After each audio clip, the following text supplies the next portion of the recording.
Saudi আরবে মহামারী আকারে ছড়িয়ে পড়ছে মার্স ভাইরাস। উট থেকে সংক্রমণ শুরু হলেও মানুষের মধ্যে তা ছড়িয়ে পড়ে নিমেষেই। হাঁচি, কাশি, ডায়রিয়া ও হাতের ছোঁয়া থেকে ছড়ায় এই ভাইরাস। বিশ্ব স্বাস্থ্য সংস্থার মতে হজের সময় এবার তা সারা বিশ্বে ছড়িয়ে যেতে পারে, আর তাই আগাম প্রতিরোধের কথা ভাবছে বাংলাদেশও।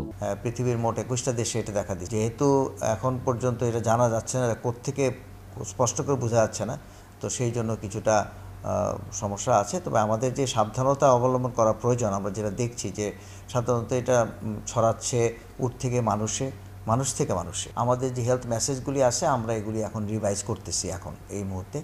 এগুলি নতুন নতুন আরও কিছু তথ্য আসছে, সেগুলি সম্বলিত করে আমরা প্রত্যেক হাজী সাহেবরা যখন হেলথ ক্যাম্পে আসবে, মানে হেলথের জন্য চেক আপের জন্য আসবে ডিস্ট্রিক্ট লেভেলে 64টি ডিস্ট্রিক্টে, সেখানে আমরা ওনাদেরকে এই ব্যাপারে অবহিত করব। সেই জন্যে আমরা ওনাদেরকে একটা প্যাম্পলেটের মতো কাগজ দিব, যেটার মধ্যে এই তথ্যগুলি থাকবে। মার্স ভাইরাসের মৃত্যুর হার প্রায় 35%। তবে একটু সচেতন থাকলেই রক্ষা পাওয়া সম্ভব। আর এই সচেতনতা বৃদ্ধি করতে হজ ক্যাম্পে নেওয়া হয়েছে প্রশিক্ষণের ব্যবস্থা। প্রতিরোধমূলক ব্যবস্থা আমাদের থাকবে, সৌদি আরবে আছে আমাদের, ওখানে 160টা মেডিকেল টিম যাবে, সেখানে তাদের কাছে পর্যাপ্ত ব্যবস্থা থাকবে। তাছাড়া কেউ যদি ইমার্জেন্সি ওখানে কোনো অসুস্থ হয়ে পড়ে, তাহলে সৌদি আরবের হাসপাতালে নেওয়ার মতো আমাদের অ্যাম্বুলেন্স থাকবে, সেই ব্যবস্থাগুলো থাকবে। তাছাড়া আমাদের এইখানে অ্যাম্বুলেন্স থাকে, এয়ারপোর্টে অ্যাম্বুলেন্স থাকে যদি, এবং এখানেও ডাক্তার থাকবে, এই ব্যবস্থা থাকবে।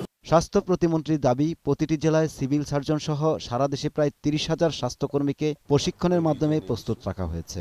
আমাদের যেহেতু হাজিরা ওখানে হজে যায়, প্লাস আমাদের অনেক প্রবাসী আছে, আমাদের কর্মকর্তা কর্মচারীরা ওখানে কর্মরত আছে, তো এই বিষয়ে আমাদের মন্ত্রণালয় যথাযথ পদক্ষেপ গ্রহণ করেছে। আমরা আমাদের মন্ত্রণালয়ে ট্রেনিং দিয়ে যাচ্ছি। বাংলাদেশের আন্তর্জাতিক বিমানবন্দরগুলোতে প্রবাসীদের আসা যাওয়ার সময় স্বাস্থ্য পরীক্ষার বিষয়ে বিবেচনা করছে সরকার।